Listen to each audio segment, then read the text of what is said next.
ക്ഷുദ്രം ചെയ്ത് നിന്നെ മയക്കിയത് ആരെന്ന്?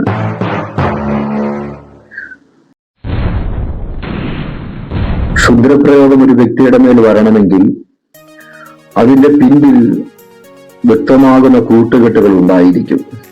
ആ കൂട്ടുകെട്ടുകൾക്ക് ഗൂഢമാകുന്ന ലക്ഷ്യവും ഉണ്ടായിരിക്കും.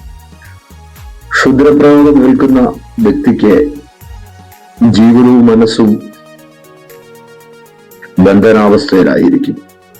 എന്നാൽ ഇതിനെ അഴിക്കുവാൻ പരിശുദ്ധാത്മാവിന് കഴിയും. ഒരു വ്യക്തിയുടെ ഉള്ളിൽ ക്ഷുദ്രപ്രയോഗം കൊടുക്കണമെങ്കിൽ അവന്റെ ചിന്താഗതികളെ ആദ്യമേ ബന്ധനാവസ്ഥയിലാക്കിയിരിക്കും. അതോടുകൂടി അവന്റെ ബുദ്ധി ബന്ധനാവസ്ഥയിൽ പൂർണ്ണമായി വീണിരിക്കും. മനസ്സില്ലെങ്കിലും പലതിനും യാന്ത്രികമായും സമ്മതിക്കും. പ്രതികരണശേഷി ബന്ധനാവസ്ഥയിലായിരിക്കും. ക്ഷുദ്രപ്രയോഗത്തിന് മന്ത്രവാദികൾ ഉപയോഗിക്കുന്ന വസ്തുക്കൾ പല രീതിയിലുള്ളതാണ്. ഉള്ളിൽ പോകുന്ന വസ്തുക്കളുടെ പ്രകൃതമനുസരിച്ചായിരിക്കും കാലാകാലങ്ങളിൽ ശാപങ്ങൾ പൊങ്ങി വരുന്നത്. കരിക്കൂട്ടുകൾ എന്ന മാന്ത്രിക കൂട്ട് നിർമ്മിക്കുന്നതിന് ആർത്തവരക്തം പറ്റിയ തുണികൾ, പുരുഷസ്രവങ്ങൾ പറ്റിയ തുണികൾ, അശുദ്ധികൾ വെടിപ്പാക്കാൻ ഉപയോഗിച്ച തുണികൾ, ഇങ്ങനെയുള്ള പദാർത്ഥങ്ങളെ കത്തിച്ച ചാരം മറ്റു കൂട്ടുകളുമായി ചേർത്ത് മാന്ത്രിക ചുറ്റുകൾ ഉണ്ടാക്കി ചിന്തയെ ബന്ധിച്ച് ബുദ്ധിയെ അഫലമാക്കി അത് ഉദരത്തിൽ കൊടുക്കുന്നു. ഈ കൂട്ടിന് കരിക്കൂട്ട് എന്ന പേരിൽ ഈ കൈവശത്തെ അറിയപ്പെടുന്നു. ഇത് കുടലിന്റെ നാനാഭാഗങ്ങളിലും വ്യാപരിക്കപ്പെടുന്നു.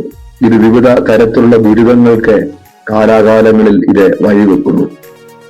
ഇതും പരിശുദ്ധാത്മാവിന്റെ മുമ്പിൽ അഴിയപ്പെടുന്നു.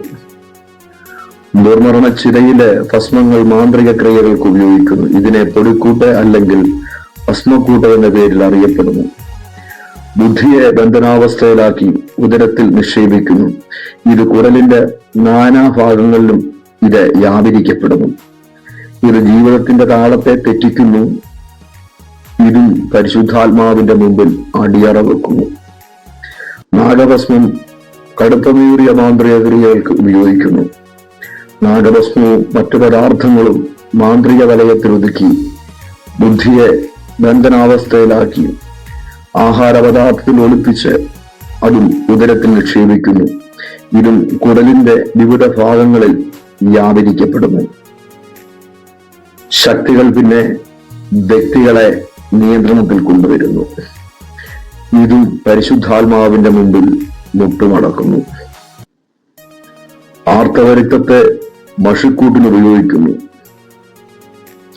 ആർത്തവരക്തവും മറ്റു പദാർത്ഥങ്ങളും മാന്ത്രിക വലയമൊരുക്കി മഷിക്കൂട്ടെന്ന കൈവശം നിർമ്മിക്കുന്നു. ബുദ്ധിയെ ബന്ധനാവസ്ഥയിലാക്കുവാൻ മധുരപദാർത്ഥത്തിൽ കൂടി ഉദരത്തിൽ ഇത് നിക്ഷേപിക്കുന്നു. ഇത് കുടലിന്റെ നാനാഭാഗങ്ങളിലും വ്യാപരിക്കുന്നു. ഇത്തുൽ വൃക്ഷത്തെ പറ്റിയിരിക്കുന്നത് പോലെ കുടലിന്റെ വിവിധ ഭാഗങ്ങളിൽ പറ്റിയിരിക്കുന്നു. ദാമ്പത്യബന്ധം ഇത് അർത്ഥമില്ലാതാക്കുന്നു. തലമുറ ജനനത്തെ ഒരു പരിധിവരെയും ഇത് ബ്രേക്ക് ചെയ്യുന്നു. ഇതും പരിശുദ്ധാത്മാവിന്റെ മുമ്പിൽ കീഴടങ്ങുന്നു.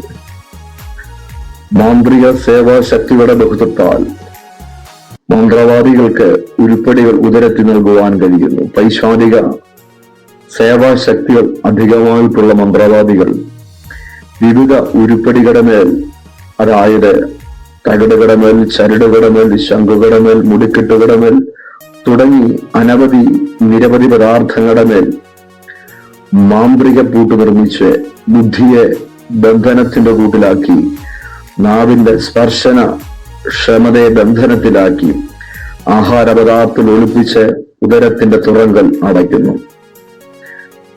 ജീവിതത്തിന്റെ വർണ്ണങ്ങൾ ഈ കൂട്ടർക്ക് നഷ്ടമാകുന്നു. എന്നാൽ ഇതിനെയും പരിശുദ്ധാത്മാവിന് തകർക്കുവാൻ കഴിയുന്നു. മഷിക്കൂട്ടുകൾ, കരിക്കൂട്ടുകൾ, പൊടിക്കൂട്ടുകൾ, ഭസ്മക്കൂട്ടുകൾ, നാഗഭസ്മങ്ങൾ തുടങ്ങി വിവിധ രീതികളുള്ള പൊടിപദാർത്ഥങ്ങൾ കുടലിന്റെ വിവിധ ഭാഗങ്ങളുടെ മേൽ, നാനാഭാഗങ്ങളുടെ മേൽ വ്യാപരിക്കപ്പെടുന്നതിനാൽ ഇങ്ങനെയുള്ളവർക്ക് വൊമിറ്റിങ്ങിന് കൂടുതൽ സമയം ആവശ്യമാണ്. എന്നാൽ ഉരുപ്പടി കാറ്റഗറിയിൽപ്പെട്ടത് അതിൽ അടങ്ങിയിരിക്കുന്ന നാഗശക്തികൾ, പൈശാചിക ശക്തികൾ അടിയറ വെച്ചു കഴിഞ്ഞാൽ ആ ക്ഷണത്തിൽ തന്നെ വൊമിറ്റ് ചെയ്ത് അത് മാറുവാനിടയായിത്തീരും. കൈവശം ഉള്ളിൽ ചെന്നാൽ ശരീരം വിവിധ ലക്ഷണങ്ങൾ കാണിക്കും. ഒറ്റ നിമിഷം കൊണ്ട് ശരീരത്തിന്റെ ബലം കുറഞ്ഞു പോകുന്ന പോലെ തോന്നും.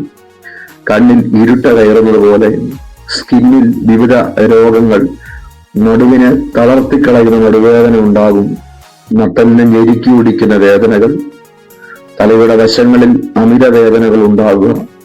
ചില സമയങ്ങളിൽ അത് പൂർണ്ണമായി മാറി നിൽക്കുകയും പിന്നെയും അതുപോലെ തന്നെ അതുണ്ടാകുകയും, എന്തിനേറെ ഉറക്കത്തിൽ വിവിധ ശക്തികൾ ഭയപ്പെടുത്തുകയും മനുഷ്യനെ മരണത്തിന്റെ കൂട്ടിൽ ഒതുക്കി നിർത്തുകയും എന്ന ഗൂഢലക്ഷ്യവുമായി മാന്ത്രിക പ്രയോഗം അതിന്റെ മുഴുവനത്തോട് നിൽക്കുമ്പോൾ തിരുവചനം വിളിച്ചു പറയുന്നു, വിശ്വാദിന്റെ പ്രവർത്തികളെ അഴിപ്പാനത്രേ മനുഷ്യപുത്രൻ പ്രത്യക്ഷനായത്.